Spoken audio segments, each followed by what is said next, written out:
Assalamualaikum warahmatullahi wabarakatuh. Halo sahabat. Saya rasa sahabat butuh mengerti tentang manajemen, karena manajemen ini dibutuhkan oleh banyak orang, termasuk diri kita, dalam mengelola kebutuhan kita dalam manage waktu kita. Untuk itu, secara dasar berikut penjelasan tentang manajemen.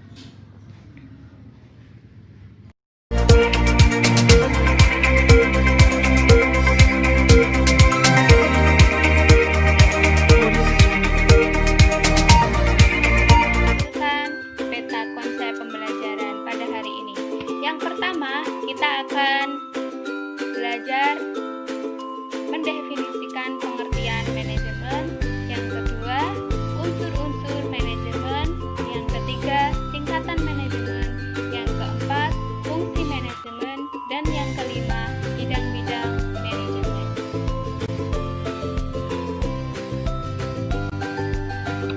Ada banyak tokoh yang mengemukakan pendapatnya dalam mendefinisikan manajemen, seperti J.R. Terry, Henry Fayol, Ernest Dell, Knott and O'Donnell, William Newman Sondang-Siagian.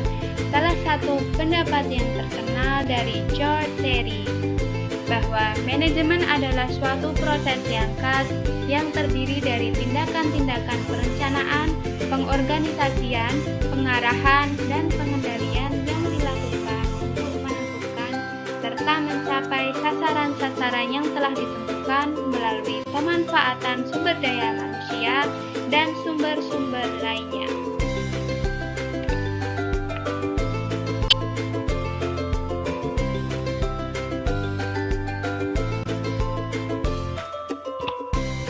Pengertian manajemen juga dapat dilihat dari 3 sudut pandang. Yang pertama, manajemen ditinjau dari segi proses. Yang kedua, ditinjau dari segi seni. Dan yang ketiga, ditinjau dari segi ilmu pengetahuan. Ditinjau dari segi proses, manajemen adalah proses perencanaan, pengorganisasian, kepemimpinan, dan pengawasan kegiatan anggota serta tujuan organisasi yang sudah ditentukan. Ditinjau dari segi seni, manajemen adalah sebuah seni dalam menyelesaikan pekerjaan melalui orang lain. Yang ketiga, ditinjau dari segi ilmu pengetahuan, manajemen adalah bidang pengetahuan yang berusaha secara sistematis memahami mengapa dan bagaimana manusia bekerja sama untuk menghasilkan sesuatu yang bermanfaat. Dalam melakukan aktivitas dan mencapai tujuan, manajemen pasti memerlukan unsur-unsur yang mendukung. Unsur-unsur manajemen menurut Harrington Emerson ada 5, yaitu manusia, uang, bahan, mesin, dan metode. Yang pertama adalah manusia atau man. Di antara sumber daya yang produktif, manusia dianggap paling penting. Keberhasilan atau kegagalan suatu organisasi tergantung pada manusia. Uang, mesin, bahan, dan metode tidak ada gunanya jika manusia tidak tahu bagaimana menggunakannya dengan benar. Untuk alasan ini, perusahaan bisnis progresif melatih dan memperlakukan karyawan mereka dengan baik. Unsur yang kedua adalah uang atau money. Dalam manajemen, uang diperlukan untuk menjalankan usaha organisasi. Tanpa uang, tidak mungkin kita memperoleh bahan dan mesin. Uang juga diperlukan untuk membayar biaya operasional, seperti gaji, listrik, air, dan tagihan telepon. Unsur yang ketiga adalah bahan atau material. Bahan diperlukan dalam penciptaan produk. Misalnya, produksi padi atau jagung, bibit, pupuk, dan pestisida merupakan bahan produksi. Bahan bisa terdiri dari bahan mentah, bahan setengah jadi, atau bahan jadi yang diperlukan dalam proses manajemen. Unsur yang keempat adalah mesin. Produksi modern memerlukan penggunaan mesin. Mesin memang lebih efisien dan ekonomis.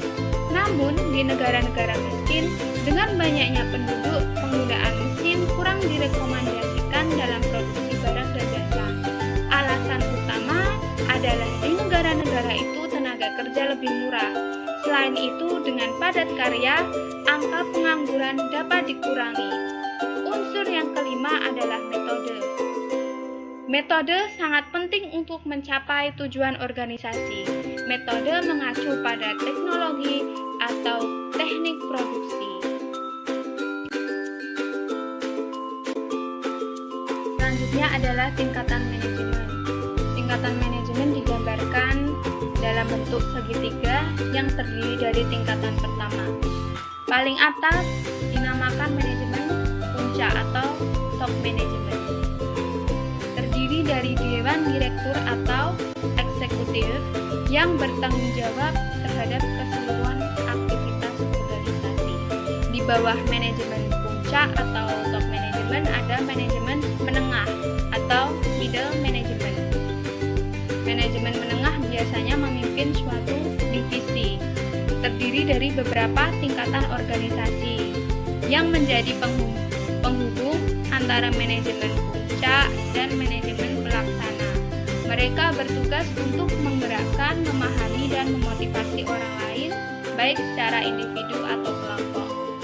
Yang ketiga, atau paling bawah ada manajemen pelaksana atau supervisory management yang bertugas menjalankan rencana yang dibuat manajemen menengah.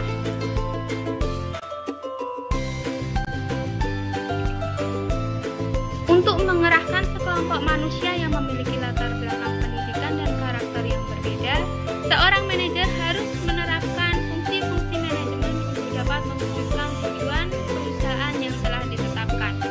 Berikut ini akan dibahas beberapa fungsi manajemen, yaitu planning, organizing, actuating, dan controlling.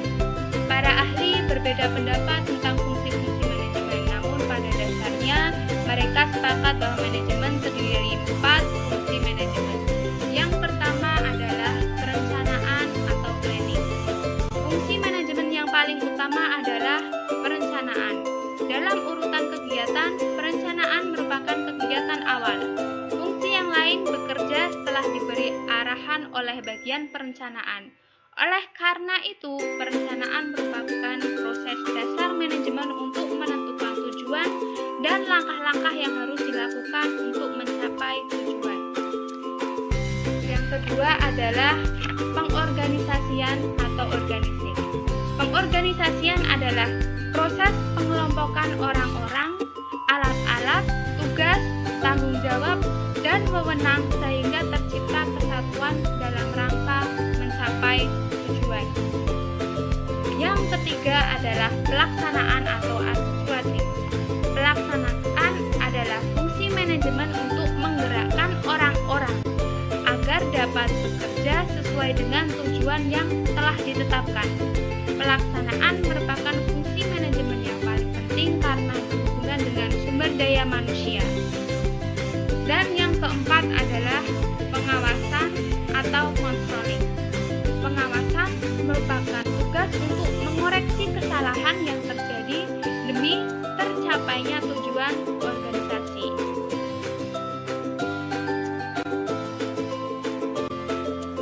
Selanjutnya adalah bidang-bidang manajemen. Seiring dengan kemajuan ilmu pengetahuan dan teknologi, bidang-bidang manajemen dikhususkan berdasarkan tujuan masing-masing. Bidang-bidang manajemen antara lain ada manajemen produksi, manajemen pemasaran, manajemen keuangan, manajemen personalia, dan manajemen administrasi. Jadi ada 5 bidang. Yang pertama adalah manajemen produksi, yaitu rangkaian kegiatan yang terencana dan terkendali dalam rangka mengubah input menjadi output dan melakukan evaluasi terhadap output melalui umpan balik. Dari pengertian ini terdapat 2 hal penting yang mendapat perhatian dalam manajemen produksi, yaitu perancangan sistem produksi dan pengendalian sistem produksi. Yang kedua adalah manajemen pemasaran, yaitu proses perencanaan dan pelaksanaan penetapan konsep produk, penetapan harga, promosi, serta pendistribusian gagasan, barang atau jasa yang terjadinya pertukaran untuk memenuhi tujuan individu dan organisasi.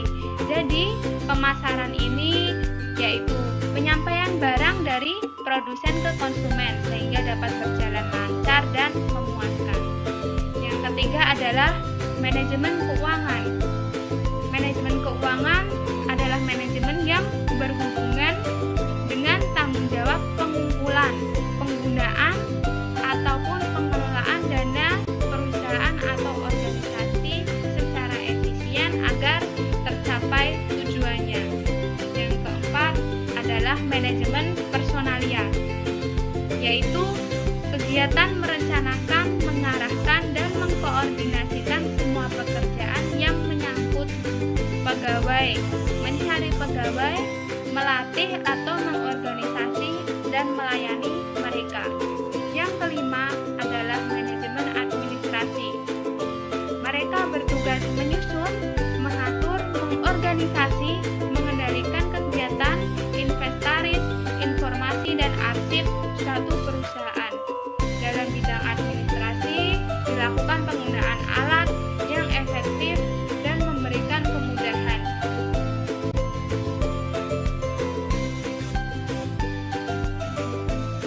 Baik, sahabat, sekian terkait penjelasan tentang ilmu dasar manajemen. Semoga bermanfaat. Saya akhiri. Wassalamualaikum warahmatullahi wabarakatuh.